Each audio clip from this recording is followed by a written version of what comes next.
Hi, this is Phil, and I'm here to tell you all about the Capes and Lunatics Patreon. Get early access to all of our interviews, including the monthly Chichester chats with writer and comic book legend DG Chichester, new episodes of classic Capes and Lunatics shows, including The Quantum Zone, This, That, or the Third, and many, many more specials, all completely uncensored. Access starts for $3 a month, full video when you pledge $5 a month. Check out the link in our show notes or go to patreon.com/capesandlunatics. Hope to see you there. Hi, this is Dan Jurgens, and you are listening to the Capes and Lunatics podcast. Batman, my favorite character. I love Batman. Had to hit him twice. Just on one tip. That's right, kids. When you hear that Australian voice, you know it's time for another. We Are the Night, the Batman podcast. I am Phil, and it's the end of the month, so we've swapped out one biscuit hunter for another. So this time we have Justin the Owl swooping back into Gotham. Or into London, actually, this time. It's basically this. It's basically my the same co-host. It's whether male or female, but personality pretty much. Yes, we're very much of a similar spirit, you could say. The three C's.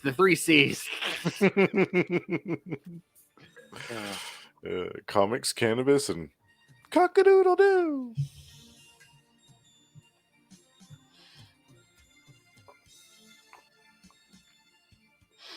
I forget what we were talking about, but she mentioned something about chicken. I said, I got your chicken drop right here.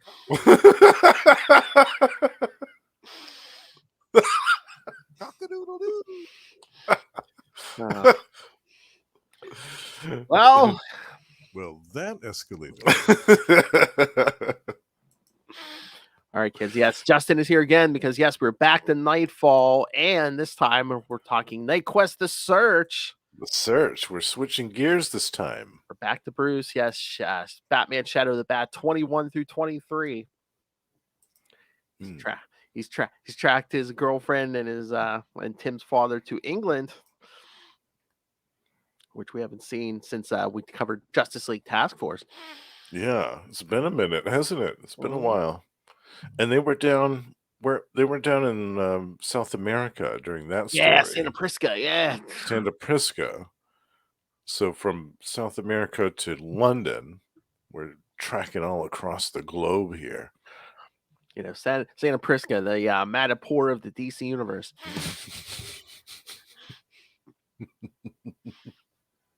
A wretched hive of scum and villainy. I didn't say New Jersey.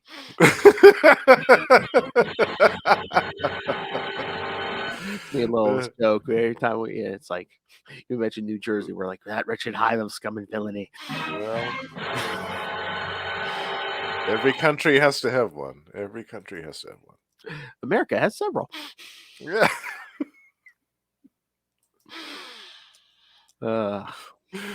One for every coastline. All right, everyone. So should we jump into these issues? Yeah. There's a lot here. All right, yeah. So we start off with Batman Shadow of the Bat number 21 from November 1993. Bruce Wayne 1, The Hood. Like, are we calling Bruce Wayne a hood? What? One of our favorite writers, Mr. Alan Grant. Yes. But no Norm. This time pencils Brent Blevins. Penciler and inker Brent Blevins. Yeah. Colorist Adrian Roy, letterer Todd Klein, and editors Dennis O'Neill and Jordan B. Gorfinkel. And a gorgeous painted cover by Brian Stelfreeze. I think, I forget how long they went on Shadow of the Bat, but it seemed like from like the beginning until a certain point they had painted covers. Yeah, I think he did all the painted covers for maybe the first couple of years, maybe. But yeah, I would love to have a book of just all the covers of these that he did because they're so good. All of them. I swear it went at least to like 50 or maybe even beyond. Oh, was it that long? Wow. I think, yeah, it seemed like it. Yeah. All right, so yeah, because that cover is great. 'Cause all it is like Bruce Wayne and it, facing this Hood guy, and it's And the first time I saw that cover, I thought, for a brief moment, I thought it looked kind of like the medieval Azrael costume. yes, And I yes. thought, oh wow, is Bruce fighting like a new Azrael? Like somebody else has got a hold of the old Azrael costume, but obviously that didn't happen. Oh, not another one. Here we go again. All right. Bruce Wayne continues his search for Shondra Kinsolving, or as Lilith likes to call her, Dr. Plot Resolver. And it has taken him to London, England. He seeks out the local vigilante, the Hood, and as Batman, asks him to break and enter into the Secret Service's offices and retrieve a classified file in exchange for info on a cocaine ship from Gotham City to arrive at Tilbury Docks and a list of suspects. Bruce deduced that Jack Drake wasn't the target of the kidnapping, so he unraveled Sondra's past and found she used to have a partner named Benedict Asp, and that's the file Hood was asked to retrieve from the Secret Service. Yeah, lots of stuff is going on behind the scenes since we last seen Bruce. He's Yeah. we made a hop, skip, and a jump to. It's like, okay, Shondra was the target. She worked with Benedict Asp, and Yeah, they're filling in some blanks. yes. I think we're like, we need to wrap this up before zero. We need to wrap everything up before 0 hour. All of that. We only have another year left to tell this story. Yeah. While Hood was doing Batman's task, Bruce realized that few women have, boy, they even put this in quotes, have touched him. Oh, heavens. Among which are Catwoman, Poison Ivy, Talia al Ghul, Vicky Vale, and last, Shondra Kinsolving. So he vows to find and save her. Okay. Again, I know Lilith calls her Dr. Plot Resolver because, all of a sudden, out of nowhere, she has this mutant power to start healing him and stuff. Because he just went to her as a regular doctor because he knew of her because she was doing physical rehab on Jack Drake and stuff. But it's right. And I guess, I don't know, could the power be her power having a subtle influence on him? Because I'm like, they haven't even been out on a date and he's ready to give up Batman for her. I mean, again, anyway, but it's he's ready to give up everything, tell her the whole truth, and just ride off into the sunset with her. And I'm like, have you even kissed this woman?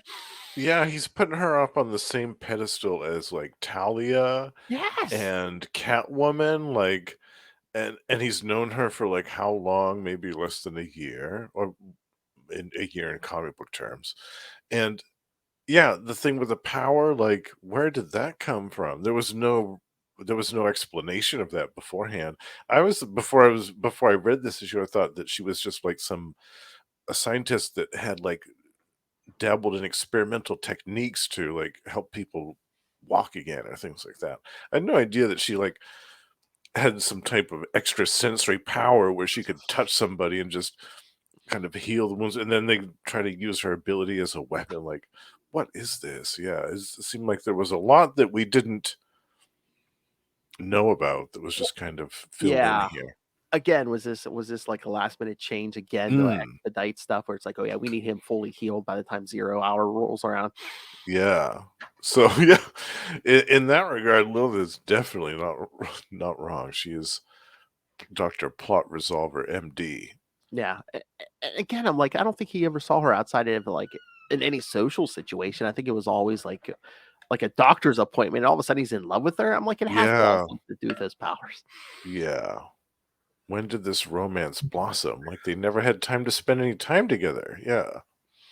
Exactly. I mean, she laid her hands on him, and it's just it's ting ting tingling, ting tingling. And he's lower. Oh my. Keep going. What was it that Lilith said she had a Wayne Foundation grant, so she's going to pay off that student debt. Tapping my way downtown. Is It's weird. And if it was too subtle for you kids, It's wintering time. oh yeah, she has to pay off those student loans, you know. Yeah. Gimme. This is Gotham. Ain't nothing for free in Gotham. You Oh, gotta pay my. back all that stuff. Pull yourself up and slip into it. The hard was implied. Mind if I slam your butt in the pokey lady? In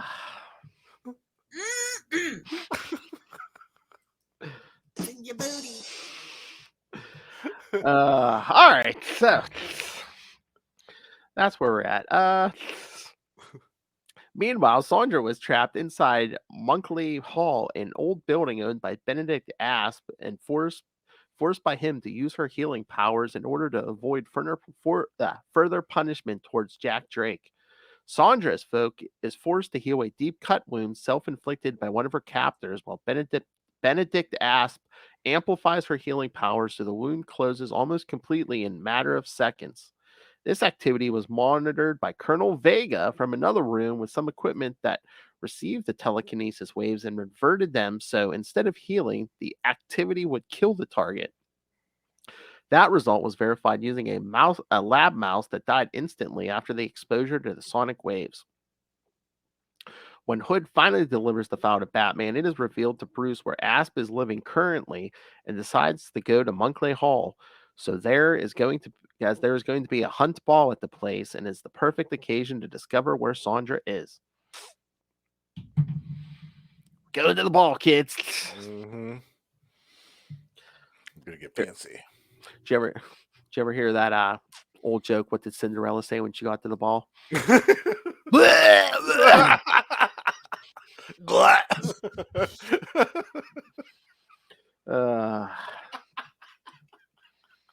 Highbrow humor, kids. A couple of balls down the gob. Gobble gobble. Breath control is important, sweetheart. Wow. Sex on the mind. The hard master. That Ray, what a pervert. Anyway, it's Batman. He'll never hear this. No, he larks sometimes though. He's not gonna hear this. He may listen to the, especially with the Azrael stuff. He might be interested. Oh yeah. I don't know, but the minute he sees that cover and it says Bruce Wayne Part 1, he's gonna be like, I'm out. Oh yeah, that's true. None of the Bruce. So what did you think of this first issue? I love the artwork of Brett Blevins. He's actually one of my favorites. I love him. And there was one panel too where the Hood is during the sequence when the Hood is in the docks. Yes. Where he kind of takes off in the moonlight, and Brett Blevins was the artist over on Sleepwalker, which was one of my favorites over at Marvel from a few years prior to this. And in that one panel, that the Hood looks almost exactly like Sleepwalker to me, and I was so tickled by that. I wondered if that was a little subtle thing from Brett Blevins to the fans of Sleepwalker, like, hey, take a look at this. But yeah, I thought the character of the Hood was cool, and the whole stuff with the Kinsolving and the mutant power was weird. It still, when I was rereading this, it still was like, it just comes out of nowhere. If there had been some lead up to it, I think I would have liked it better, but it still kind of throws it off for me when I'm reading this issue. Yeah. I wish that they had maybe introduced that later on in the issue and use this issue instead to be the lead up to that. I think that would have worked a little bit better. I mean, did they write that backbreaking and not have a plan to fix it? And so maybe they're like, oh yeah, we need something to fix that. Because I'm like, would it have been too out of the blue if they just waited till the end and been like, I can fix your back. How? I have these special powers. Right. Yeah. Which makes me think is probably what you were saying, that they wanted to fast track it and make it that, okay, well, we've got to have him be healed faster rather then yeah. So But I guess too, like we need a reason. It's like, well, if the kidnapping wasn't about Jack Drake, then why would someone want to kidnap Shondra too? right, yeah. What reason would they have for keeping her around? Yeah. But like if she had invented some type of experimental like surgical technique, let's say, to Yeah. fix people's spinal columns, like if she had stumbled upon that discovery, I thought that would have been a little bit more easier to handle than this mutant power where she's like closing wounds by touching them. I just, yeah, I And I guess still we can't get into it. and I guess we don't want to telegraph the ending, but if she would have had like some kind of surgical technique, Bruce could have been like two instead of, oh, I'm in love with her. It could have been like, I have to find her because she's the only one who can fix my back, and the only way I can become Batman again. Right. Exactly. And if she's got these powers, like why is Jack Drake still sitting all busted up in that chair with the oxygen mask on? Like why didn't she use her powers on him to fix him like right away? That was so weird to me too, because it's like he didn't get his back broken. I mean, this whole thing was like when he got poisoned by the Obi Man. And I was just like, how is he all messed up? Was it like lack of oxygen or something? Or Yeah, like that dude is messed up in that chair. Like he's got he an was in a oxygen coma. mask Well, he was in on. a coma for a while, but Yeah. But maybe that's how they tried to explain that away, is that he was poisoned, yeah. and so her powers won't work on something like that. But still, it's like Well, I well, don't. you know why Bruce Wayne started healing quicker because he's the goddamn Batman. That's right.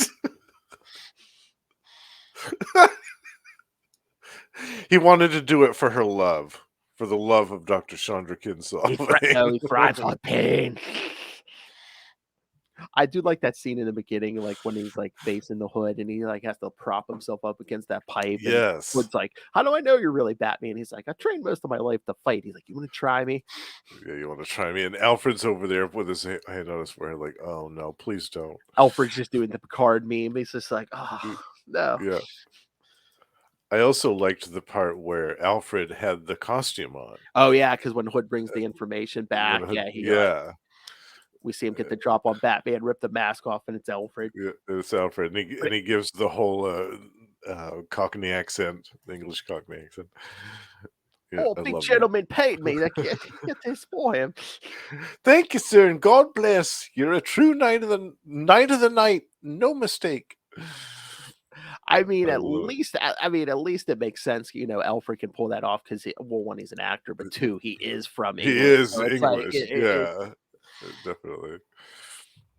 And he goes, "In fact, I sometimes wonder why I ever gave up the stage," he says. because in part two, we'll get to someone else impersonating a British Yes. person. Yeah, Alfred's not the only one that gets up to some acting in this story. All right. Want to get to part two? Yeah. A day in the death of an English village. Ooh, ominous. Oh, yes. This is one of the few occasions where Alfred poses as the Batman. He's done it a few times. Yeah. All right. So, part two, Batman Shadow of the Bat, number 22, December 1993. Yeah, you already said the title, Bruce Wayne and 2, Day in the Death of an English Village. I was going to say same team, but except this time inks by Steve George. Steve George. I don't think I'm familiar. All right, so Bruce Wayne is on his way to Monkley Hall to meet Benedict Asp, the last and only connection to Shondra Kinsolving's whereabouts. While Alfred drives him to the place, Bruce disguises himself as an English aristocrat by the name of Sir Hemingford Grey to avoid recognition. I would have messed with Ray now. From now on, I'd be like, I know your favorite character, Sir Hemingford Grey. Who is that? Sir Hemingford Grey. Just say you love matches below. Tell me. Just say it. We need a drop of it. My favorite character is Sir Hemingford, and you can hear him type it on Google. Son of a.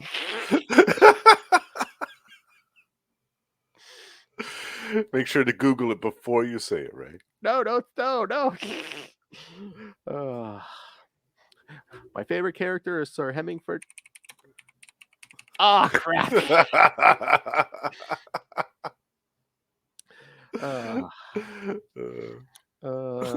So yes, he disguises himself as Sir Hemingford Grey to avoid recognition. On their way, they witness a fox hunting chase that is disrupted by some hunt saboteurs. And as things get raw between the hunters and the saboteurs, Bruce interferes and puts an end to the discussion. One of the saboteurs is unmasked by Bruce and identifies himself as George Cross. Just as he is leaving, he glances toward Alfred with suspicion. Bruce recognizes the way Cross moved and deduces he is actually Hood. So his last name is Cross, and he had a cross on his costume. Oh, God. Yeah. 93.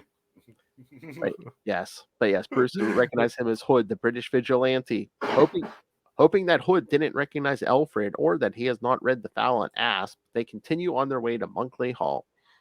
At that moment, Shondra is performing the same healing act over and over until Asp decides to let her rest and locks her away with Jack Drake. Bruce arrives at Monkley and introduces himself to Asp as Sir Hemingford Grey, previous owner of Monkley, and requests for admittance at the night's ball. While doing so, he places a bug transmitter in Asp's living room. With a formal invitation to the ball, Bruce leaves to further listen to Asp's activities from a distance. Meanwhile, inside Monkley, in the secret dungeons, Colonel Vega develops an electronic helmet that helps Asp to channel his telekinetic powers to a target and reverse the healing effects in order to kill the target. At the same time, Alfred contacts Tim Drake back in Gotham City and learns the latest news of the city and its new Batman. I believe the term tearing the night up like paper came up. An app description. Sometime after Secret Service, it's oh my God, it lives rent free in my head when Bruce finally gets back to Gotham and sees everything and hears everything Jean Paul's done, and he says to Tim, "Why did you stop him?" And he's like, "I'm 15. What did you want me to do?" Exactly. This guy could go toe to toe with you. What did you want me to do? This guy beat up Bane, and you want me to do something about him? Like, he even beat the tar out of Dick. Like, what do you want me to do here?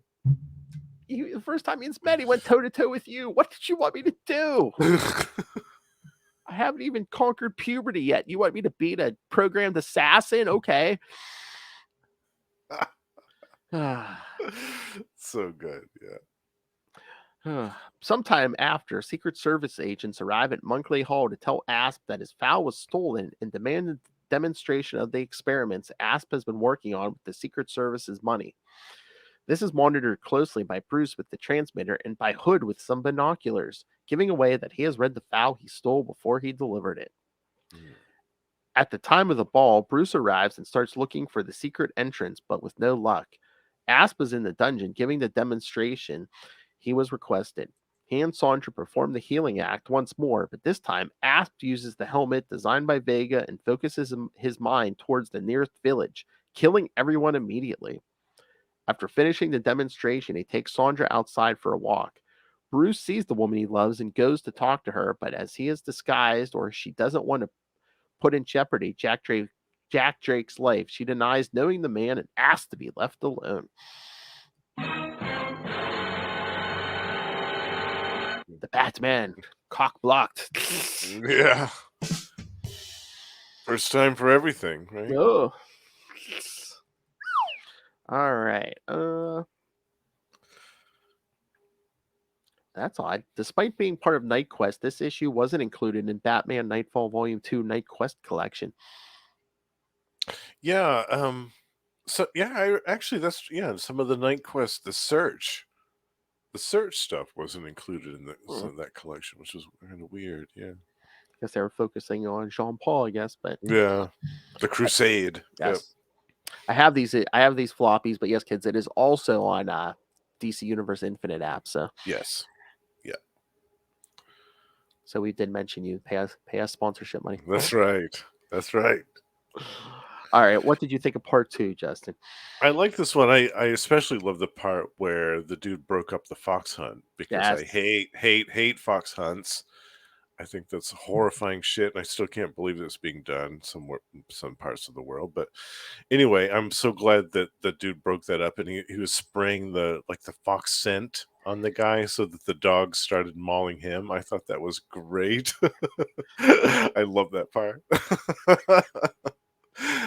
And also, I love the part where Bruce is just kind of walking around outside during the day when they're playing that cricket match, and there's a ball that just comes flying right at his face, and he just reaches his hands up casually and grabs it. It's so good. I know. It's so casual and so perfect. But yeah, this more of this stuff with Chandra's powers. I can't get into that. I can't get into that whole plot device. And the thing with him using that ability to kill the whole village full of people, I thought, well, that escalated quickly, I guess. Yeah. Yeah. But I liked pretty much everything else a lot, and the art is excellent. The inks from this guy are really good with Brett Blevins' artwork. It's a good compliment. Yeah, And I mean, I guess authorities would show up after this story, but I'm just like, yeah, a whole village just a whole gets killed village. immediately, and there's like nothing seems, it seems like nobody pays attention. Yeah, exactly. It seems like to me that I don't know, killing one person maybe or two, because he went from killing mice. He killed he experimented on one or two mice. And then he killed a whole village after that. It's like, wow, And then, okay. if you want to keep this on the down low, do you really kill a whole village? Yeah. I mean, I Yeah. can see them kidnapping one person from the village and bringing them in and into their little dungeon and killing them with this weapon. But yeah, Yeah. Yeah. guess we wanted to show the devastating effects of this weapon. Yeah. Yeah. But I liked most of the issue. Yeah. Oh yeah, yeah. I had issues with some of the some of the plot points were a little weird. Yeah, but yeah, like you were saying, some of the Bruce stuff was good, like the cricket match, him catching the ball and stuff, or even Yeah. like the beginning during the fox hunt when he comes to help. Yeah. The And whole, just beating guys with those just canes. beating those guys with those canes. I think that was my favorite part of the issue. I mean, obviously with the fox hunt stuff, I love seeing that busted up, but Oh just the yeah. way that Bruce laid into those guys, I thought was absolutely fantastic. Yeah. Yeah, I've never been a hunter, and it's so weird to me. Have you ever seen people take pictures and put them on Facebook with they shoot a deer or something, like holding up the dead deer? I'm like, Yeah, this is and so weird to its me. tongue is hanging out, and Yeah. yeah, it's so gross to Or me. Yeah. or like even turkeys or something. But I'm like, that's so weird to me. Yeah, it's so I don't get it. I really don't get killing any animal unless it's like one, self-defense, or two, it's like you're gonna eat for like food or something. If you eat it, Yeah. yeah, yeah. Well, and where I live, a lot of people do that. Yeah. They hunt the deer, and that's gonna Oh be yeah, their yeah. food for a month or two, whatever. But yeah, just to cut its head off and put it on the wall, or the fox hunting, what's the virtue in that? You're tearing this poor little animal to shreds for what? For what reason? What good reason is there behind any of that? You're not going to eat that. You never intended to eat the fox. What are you doing that for? It's abominable. Same thing with bullfights and all that horrible shit. There's no honor in any of that. It's just slaughter. It's disgusting. I hate Oh it. yeah. Anyway, Anyway, that's my fox hunt rant over with. I could rant for hours about that crap. Oh my hey man, God. Noel loves the rants, man. He You does. man. He loves the rants Yeah. with both of you. Yeah. But when it comes to, for me, that's the worst though, is animal Oh, yeah. cruelty. That's my number one, loathe, is people that are cruel to animals just for sport. I think it's disgusting. Especially like animals that can't hurt you back. It's like, Yeah. if it's something like, oh yeah, well you better kill that lion or else it's gonna tear you up. Right. It's like, okay, man, Yeah, tear him up. exactly. Yeah.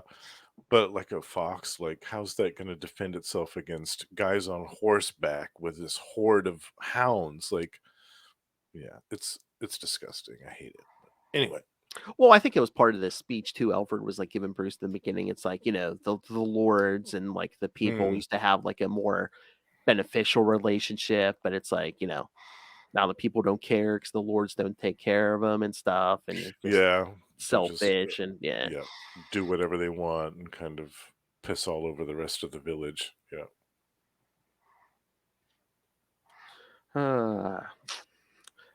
Glad we don't have leaders like that over here.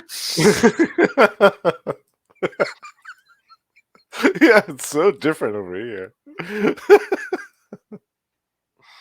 Again, I'm sure there's varying degrees, but I'm like, I don't know anymore. It feels like any country you go to are going to just get varying degrees of a-holes. It's just, Yeah. There's always going to be a rich upper class elite. there's always And going to be people who are in it for the money and not for the, the Totally. public. Yeah. Yeah. And that abuse the power, the authority that they have. There's always going to be that in every country for sure. And I just feel like a lot of those people scare off the people who do have good intentions. Absolutely. Gives the rest of them a bad name and makes people doubt them when they try to do something altruistically. Exactly. Yeah. All right. Should we get to the last issue? Yeah, number 23. Yes. Batman Shadow of the Bat 23, January 1994. Of course, we had to go there. Bruce Wayne 3, Curse of the Bat. Curse of the Bat. Same team. Bruce is in shock with Shondra's reaction towards him. He doesn't believe she could not recognize him, even though he is disguised as Sir Hemingford Grey. Bruce insists, but Shondra makes it clear that she doesn't recognize him and that she is there with Benedict Asp as his willing partner. Some of Asp's personal security grab Bruce and drag him out of Monkley Hall. Some of them were the aristocrats Bruce had an encounter with in the morning, and they are looking for some retribution. They circle Bruce, but he manages to knock all of them down using the canes that he uses to walk, and were modified by Harold so they could throw knockout gas and be used as an electroshock weapon. Nice. I want one of those. Yes. Give him the gas. Light him up.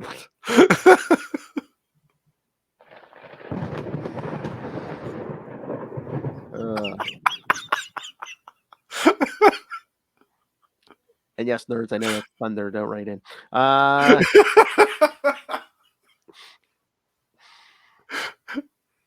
Yes, that was the sound of thunder, atmospheric conditions for thunder, and not any electricity or lightning-based phenomenon. Yeah, we know. I could do a great impression of a nerd. Who knew?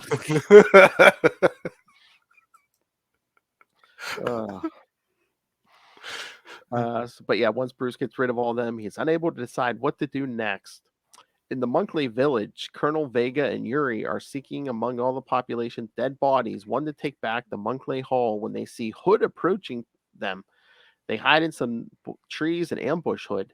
Unable to defend himself, Hood uses his flare gun as a call for help. Bruce, incapable of ignoring the call, leaves Monkley Hall and knocks out Colonel Vega and Yuri with some tranquilizer darts fired from his cane. After saving Hood, Bruce returns to Monkley Hall. I love how he's like, I want to go after the woman I love, but the curse of the bat. Asp suspects that somebody is tracking Shondra and decides to leave the place for good. He sends some Secret Service agents to help Vega and Yuri to retrieve a body as he packs the psionic weapon they've designed.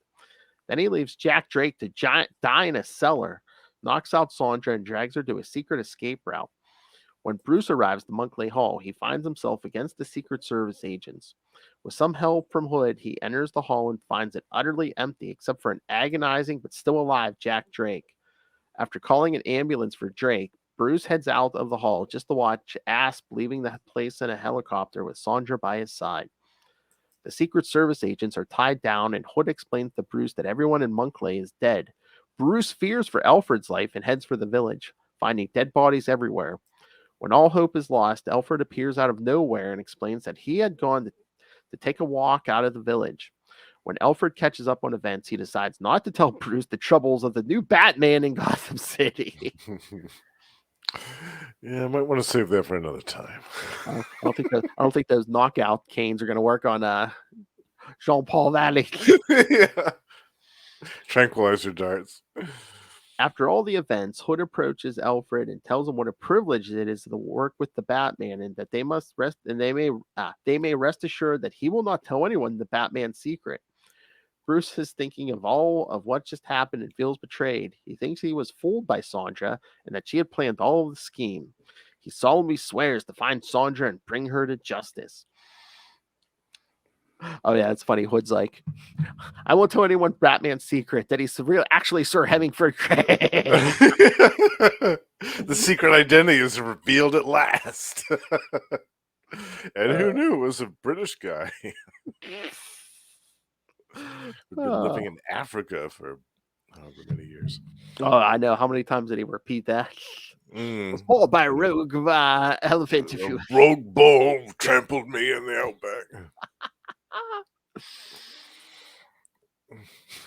Oh man, I mean, they really had Bruce like beefed up. I love the mustache too, the mutton chops and all that. It's a perfect disguise. It's great. All right. So, what did you think of the conclusion of this? It was a little weird. Yeah, I really liked the action, like the part with the Hood fighting the guys and how Bruce had to kind of come to his rescue. I love the trick canes that Harold rigged up for Bruce with the tranquilizer darts and the tasers and the gas. That was a nice little touch.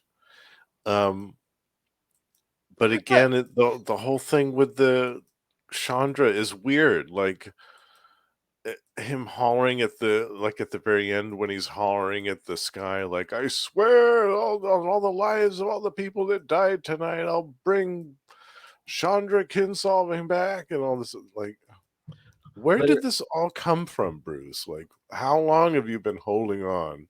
How long have you been harboring these deep, unrequited passions for Dr. Shondra Kinsolving?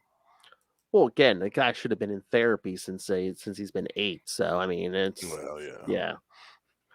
But I think it's not a lot of women who can lead him around by the batarang, but when they do, man, when he's betrayed, man, shaking that fist at the air. That's right.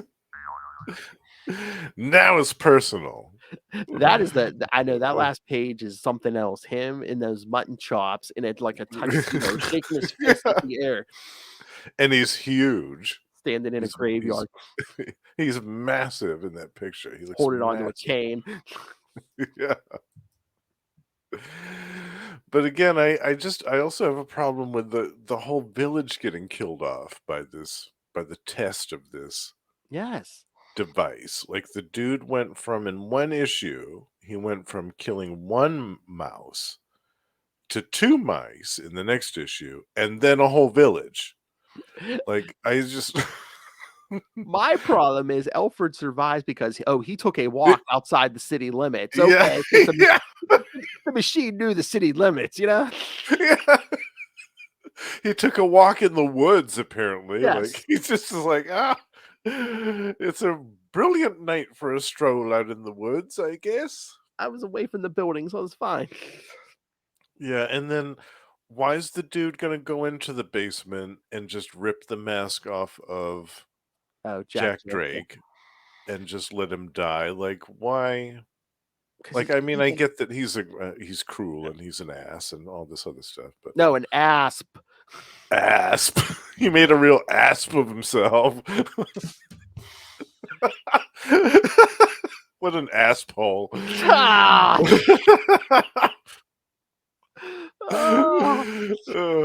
But yeah, you let me pretend, you a-hole. What an asp. I mean, I could kind of hand wave that just because it's like, I mean, I guess he doesn't want to keep lugging around this guy in a wheelchair, but it's like, oh, hey, he's a witness, so Yeah, true. Yeah, but wouldn't he just like kill him? He'd just kill him outright I'm and just just wondering why they kind of wrote Jack Drake out of this. Or it's like, do we need him back in Tim's Robin book, or is this, oh yeah. is that why we Well, made the target of the kidnapping Shondra? So Bruce has a reason to keep going, even though we've already rescued Jack Drake. true. He has an impetus to keep going. Yeah, because after this, Jack went back to the States, right? Yes. And he went to does he appear in Robin next or Yeah, another but yeah, I book? believe he like I think it's like right. It's so weird because I'm trying to remember. I don't know if he goes to the hospital first or something. Because I remember like Tim picking him up in the same issue when Bruce eventually gets back too. So Mhm. And how long was he still jacked up in that wheelchair for? he Did, was. Oh, it was a while because I mean, yeah. eventually gets like another physical therapist, which he eventually marries. See, I always forget that he was poisoned. Yeah, yeah, yeah. I mean, well, I not that he was poisoned, but I always forget that that was what put him in the chair because Again, I don't know if it was for like some lack reason, of I'm like, oxygen or something or it, brain damage because he was in a coma for a while after he got poisoned. So I don't know if yeah, that had something to do with it because I don't know if they ever really explained why he was in the chair.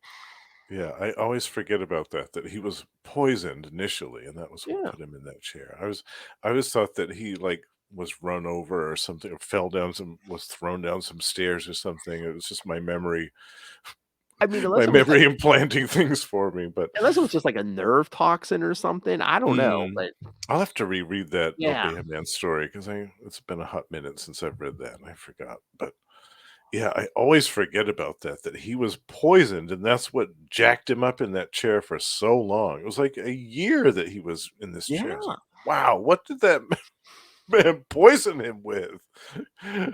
God, did he have the Black Death in there or what?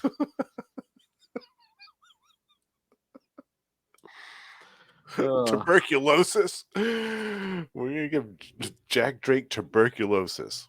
Oh, wow. I don't know if that was I don't know why he was like that for so long, or was that just a conscious decision where it's just like, yeah, we'll keep him out of Tim's hair for a while, Yeah, or do something to keep Tim perpetually worried about.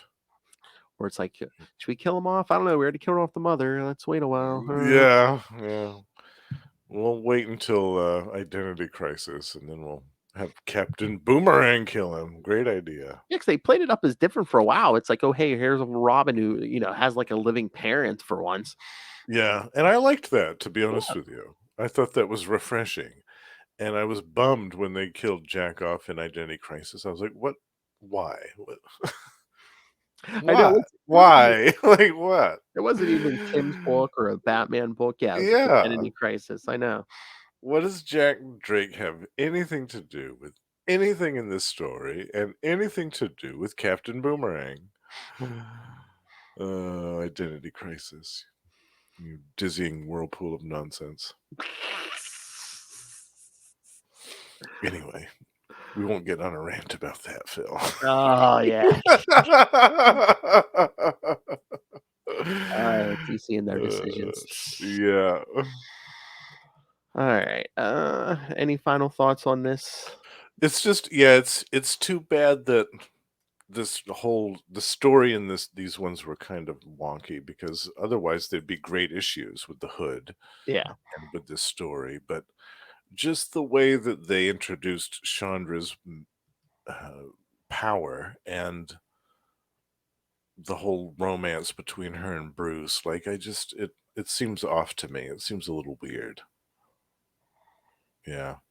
I wonder if the Knightquest search stuff would read better in a collection like the Crusade is. Did they Mm. ever did they ever do a collection of the search? I don't know. That's what it's Or saying. was it or was it just the Crusade? I thought it said something about the search, but I don't know. It said it didn't reprint these issues, so unless it reprinted the last issues of it or something. Because yeah, like I said, I read these all in floppies, so Mhm. I don't know how they collected them. Because after this, it goes over to, I think, Legends of the Dark Knight, right? I think Yeah, it's the and next part of the search. we might have to wait a little bit. I don't think it's like right away because it's like closer to the end of my quest. So yeah, I think it's like was it like 3 issues of Legends of the Dark Knight, and then it like Oh, jumps into yeah, Night's End. I think. Yeah. yeah, Legends of the Dark Knight number 59 is the Yes. next. But yeah, in Shadow of the Bat, there's I think another Crusade, Knightquest the Crusade issue that comes after this. Oh yeah, I oh think yeah. I think the rest of the Legend or Shadow of the Bad issues are the Crusade from this point on. Yeah. Yeah. Oh yeah, there's a few. Yeah, the next one is the baby one. Yes, the big kidnappers. Yes. The baby kidnappers. Yeah, yeah. All right, but yes. Well, next week Lilith will be back. We're gonna start our April episodes. I picked some crazy ones for her for April. Well, week 1 we're gonna do Batman 481 and 482, a Maxi Zeus story. I'm like, I have to have a Maxi Ooh, Zeus nice. story for Maxi April. Zeus. Yes, Definitely. and That's some good stuff right there. then week 2, Detective Comics 687 and 688. You guys may not remember, but it was like a one-off villain called Captain Fear. He's basically a pirate. Oh, yeah, I remember Captain Fear. Yes. Yeah. Okay. And Like, I think he was brought back for a couple of other.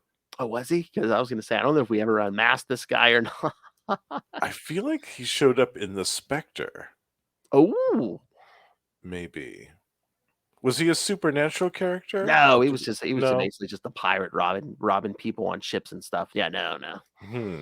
Okay, maybe it was a different pirate character that showed up in the Spectre. He In the did disappear 90s. into the water, unless he died and came back as. Maybe that was it, because this guy was a ghost. Yeah, but yeah, I remember Captain Fear. Yeah, that's cool. Then week 3, Detective Comics 705 through 707. Deathstroke is in there. I believe Gunhawk is in there. Who? Oh, Gunhawk. Yeah. Eventually, you and I will get to his first appearance during Nightfall. Yes. Was it Gunhawk That's and what's her face? Is it Bunny? Yeah. Yeah, that's coming up actually pretty soon in Knightquest. Yes.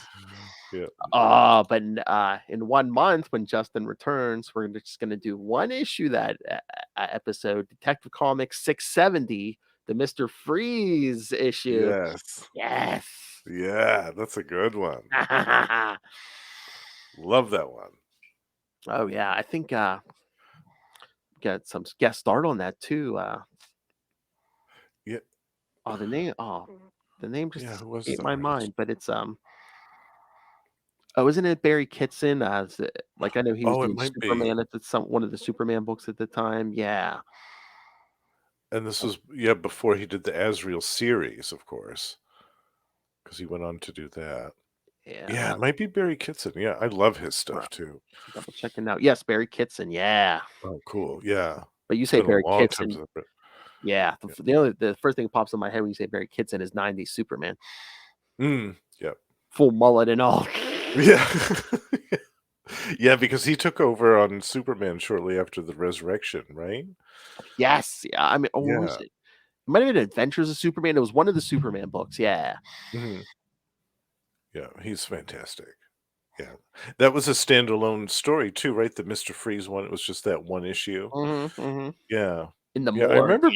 I remember being surprised by that. I was like, wow, they just kept it to one issue. They weren't going to do more with Mr. Freeze, but that's cool. It was a great issue. Oh yeah, so we're gonna cover that, kids. And again, if you haven't listened or watched the other March episodes Lilith and I have done, we've been doing some Huntress. Yes, I listened to that one. I really enjoyed that. Love the Huntress. So yeah, so we did that in March. I just gave you the April episodes. May we're gonna be doing May as a theme, kids. It's gonna be all about clay. Clay faces. I love it. Except for that last week. Don't worry, kids. You're still going to get your Nightfall episode. But yes, every other week in May is going to be clay faces. And Jean Paul, actually, in Knightquest, he goes up against the clay faces, doesn't he? Yes. I couldn't work it Yeah. out, but yes, that would have been perfect. Yeah. Oh, yeah, but we're going to get lots of good stuff, kids, coming up here. So Nice. send us all the thoughts. Email us, CapesandLunatics@gmail.com, or call the voicemail 614-382-2737. That's 614-38-CAPES. And remember, you can find everything Capes and Lunatics, episodes, social media, merchandise, yeah, basically anything you're looking for. You can contact us through there. Even go to tubespace.io/Capes and Lunatics Podcast Network. That's tubespace.io/Capes and Lunatics Podcast Network. I know it's long. Don't worry, it's all in the show notes. It's so long. That's what she said. All right, Justin.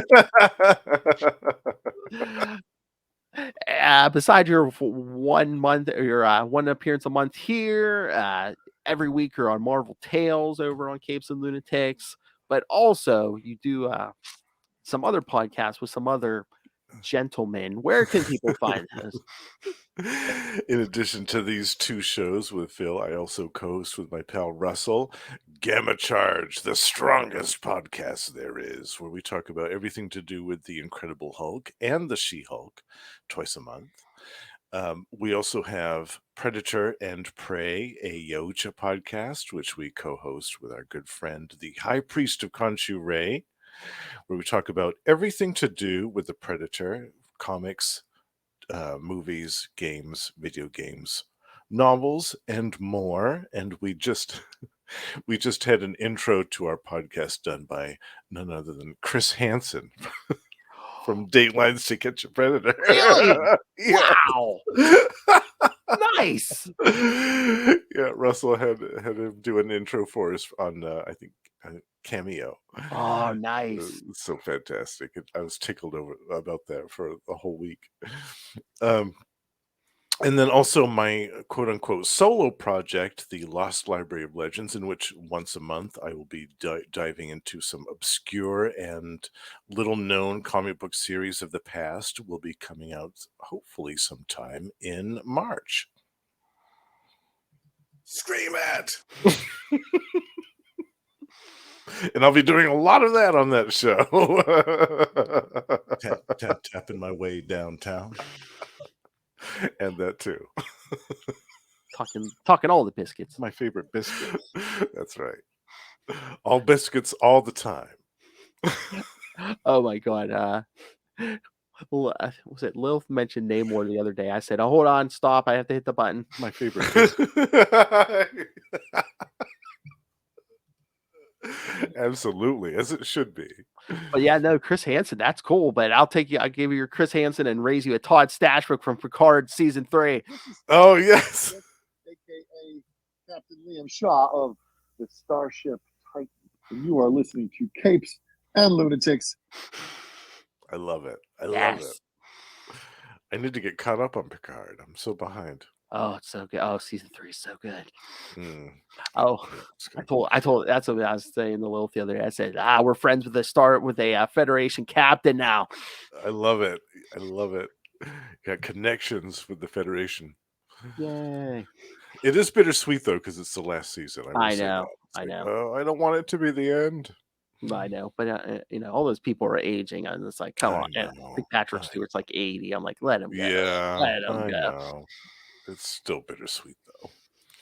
Let that man enjoy life. He's like 80. I think his wife's like 40 or 50. Let him enjoy life. He's enjoying life. Trust me. That man is enjoying his life. Yeah. Thank you for joining us for Celebrity Talk, kids.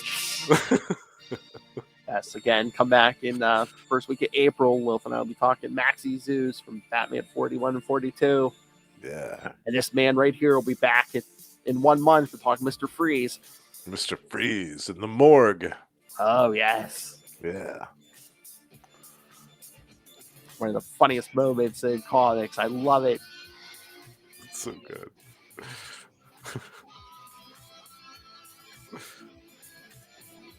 All right, children, yes.